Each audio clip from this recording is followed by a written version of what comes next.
Salam damai sejahtera saudara-saudaraku yang terkasih, pencinta firman Tuhan. Berjumpa kembali dengan Bible Learning with Father Joseph. Seperti biasa, pertanyaan saya kepada Anda, apa kabar Anda hari ini? Apakah sudah ada sukacita yang sejati dalam hidup Anda? Apakah Anda sudah mengalami sebuah rasa damai, rasa bersaudara dengan orang-orang di sekitar hidup saudara? Saudara-saudaraku yang terkasih, saya percaya banyak dari Anda sudah membaca kitab suci, sudah mempelajari firman Tuhan, sudah sejak lama, sudah mencoba memahaminya, mempelajarinya, bahkan mempraktekannya.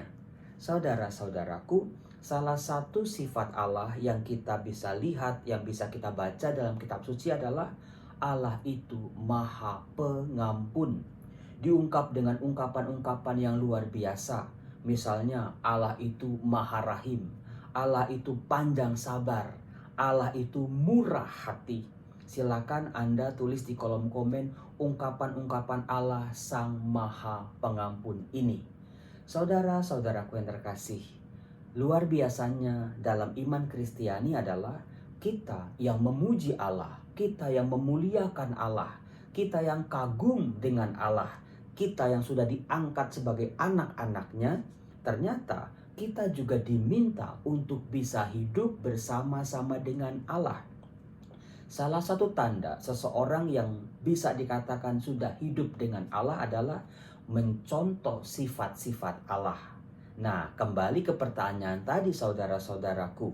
Kalau Allah itu Maha Pengampun, panjang sabar, murah hati, apakah kita yang menyandang status anak-anaknya ini bisa mengampuni atau tidak? Pertanyaan saya ini serius. Silakan bertanya dalam diri Anda. Sudah sekian lama kita menjadi pengikut Tuhan. Sudah sekian lama kita menyandang status sebagai anak-anak Allah. Apakah sampai sejauh ini, di umur kita sampai seperti ini, apakah kita mudah mengampuni? Atau apakah masih ada Romo begitu banyak kesalahan-kesalahan orang lain yang kita simpan di memori kita dan juga di hati kita? Saudara-saudara, itu sangat berbahaya. Pasti Anda tidak akan bahagia, Anda akan selalu merasakan permusuhan, tidak ada damai dalam hidup kita. Dan juga yang parahnya, rasa dendam, rasa marah, iri hati, kepahitan, kegeraman itu akan betul-betul tampak dari cara kita memandang orang lain, cara kita menghakimi orang lain dengan semena-mena. Omongan-omongan kita sering sekali menyakiti hati orang lain tanpa kita menyadari, tanpa kita merasakan apa yang akan dirasakan oleh orang-orang yang kita omongin secara jelek itu. Kita bukan seperti menjadi manusia, tetapi pelan-pelan kita menjadi sebuah monster yang menakutkan. Pasti Anda semua tidak mau jadi monster. Kita ini manusia, harus punya hati yang manusiawi, berkata-kata, mampu bersikap, memperlakukan orang-orang di sekitar kita juga sebagai manusia. Jangan biarkan rasa dendam, rasa marah, kepahitan itu yang sudah menyiksa Anda juga menyiksa orang-orang di sekitar Anda. Saudara-saudaraku, maka dari itu dalam video ini saya mau mengangkat 4 kisah dalam kitab suci yang berbicara soal pengampunan yang luar biasa. Di tangan saya ini ada 4 nomor, 4 kertas. Ada nomor 1, 2, 3, dan 4. Coba Anda hening sejenak. Tuhan Yesus, ya Tuhan, berfirmanlah kepadaku. Aku sulit mengampuni. Apa yang aku harus lakukan? Jangan biarkan kepahitan mendera hidupku. Jangan biarkan kepahitan di masa lalu merampok kebahagiaanku. Berfirmanlah Tuhan, hamba-Mu mendengarkan. Silakan pilih. Anda suka nomor 1, 2, 3, dan 4? Karena di balik angka-angka ini ada ayat-ayat kitab suci, ada kisah-kisah luar biasa seputar pengampunan. Biarkan Tuhan berfirman, berbicara kepada diri Anda. Sudah?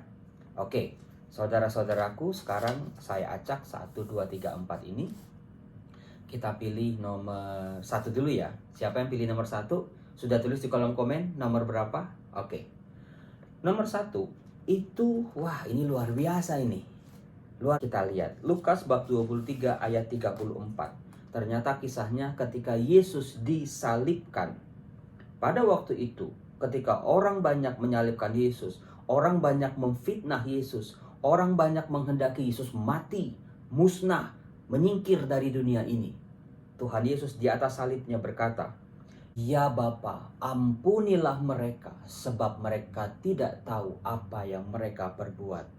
Katakanlah itu kepada orang-orang yang pernah menyakiti Anda, yang menggosipkan Anda, yang memfitnah Anda, yang berbuat kejam terhadap Anda. Bisa banyak kemungkinan. Bisa jadi orang tua Anda, bisa jadi saudara-saudara Anda, bisa jadi mertua atau menantu Anda, bisa jadi anak-anak Anda, bisa jadi juga orang-orang yang sungguh-sungguh Anda kasihi, tapi menusukkan sebuah pedang yang sangat tajam melukai kehidupan kita. Seringkali mereka juga berbuat jahat itu tanpa sadar. Mereka belum bertobat bahkan. Kita cuma bisa berkata, "Ya Bapa, ampunilah mereka." Sebab mereka tidak tahu apa yang mereka perbuat.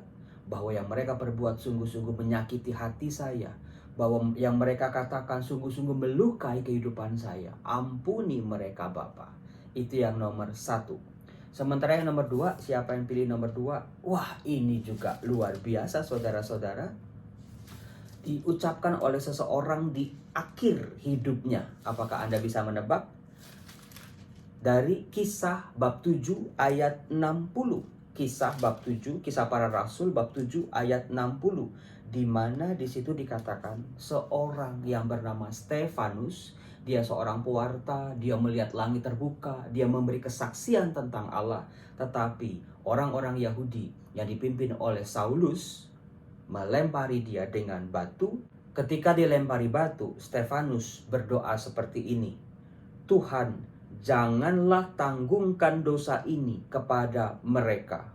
Saudara-saudara yang terkasih, dari Stefanus kita bisa belajar bahwa yang namanya orang-orang Kristiani, para pengikut Kristus, jangan berhenti hanya sampai mengampuni. Paling rendah itu melupakan. Level 2 itu mengampuni. Tetapi level ketiga, Stefanus sudah mencapai itu. Jangan tanggungkan dosa ini kepada mereka. Karena apa? Seringkali kita mengampuni, tetapi kita mau Tuhan tolong balas Tuhan. Kan soal pembalasan itu haknya Tuhan. Tolong sadarkan mereka dengan berbagai macam peristiwa. Kita kali mengampuni tapi kita terjebak dengan rasa dendam. Tetapi saudara-saudara, Stefanus, Tuhan jangan tanggungkan dosa ini kepada mereka. Itu sebuah pengampunan levelnya luar biasa saudara-saudara.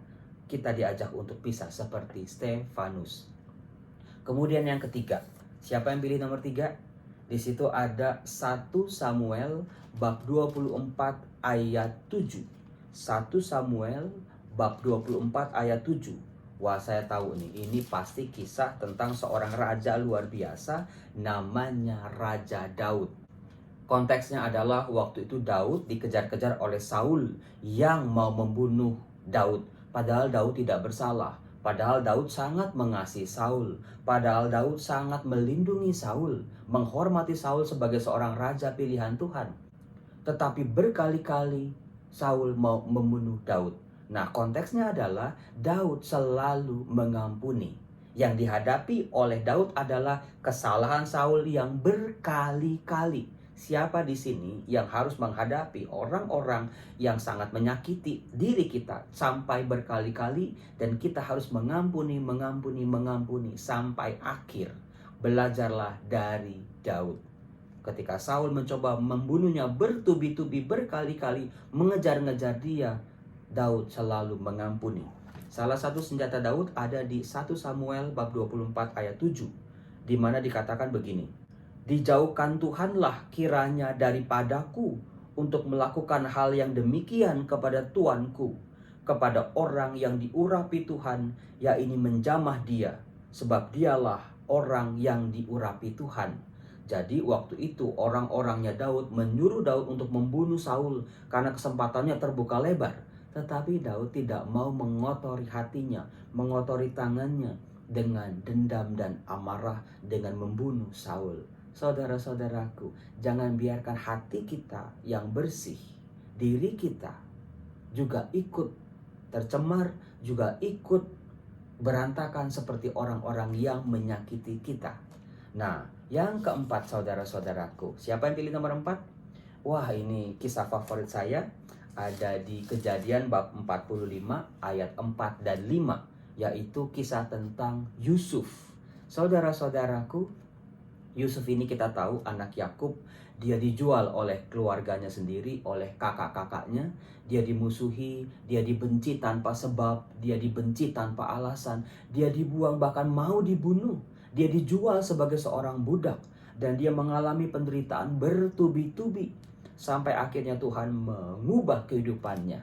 Dia menjadi seorang pembesar di Mesir, lalu gantian saudara-saudaranya yang merangkak di depan dia mohon belas kasihan. Pada saat itu Yusuf berkata seperti ini di Kejadian bab 45 ayat 4 dan 5. Lalu kata Yusuf kepada saudara-saudaranya itu, "Marilah dekat-dekat." Maka mendekatlah mereka. Katanya lagi, "Akulah Yusuf saudaramu yang kamu jual ke Mesir. Tetapi sekarang janganlah bersusah hati dan janganlah menyesali karena kamu menjual aku ke sini, sebab untuk memelihara kehidupanlah Allah menyuruh aku mendahului kamu." Di sini Yusuf mencapai tingkat yang lebih tinggi lagi. Bagaimana kita bisa berdamai dengan masa lalu kita, bagaimana kita bisa mengampuni orang-orang yang pernah bersalah kepada kita, yaitu levelnya melihat kehendak Allah di balik semua peristiwa-peristiwa kehidupan kita. Jadi ada 4 level ya. Yang satu melupakan, yang dua memaafkan atau mengampuni, yang ketiga jangan membalas, yang keempat seperti ini, melihat semua rangkaian kehidupan kita, senang, susah, dibenci, dipuji, sebagai salah satu bagian dari hidup kita yang dikehendaki oleh Allah. Itulah cara Tuhan memproses kehidupan kita.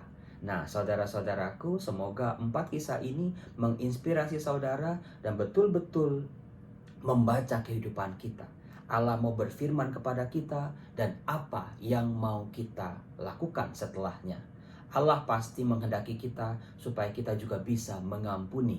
Karena kalau kita mengampuni, kita akan diampuni oleh Allah.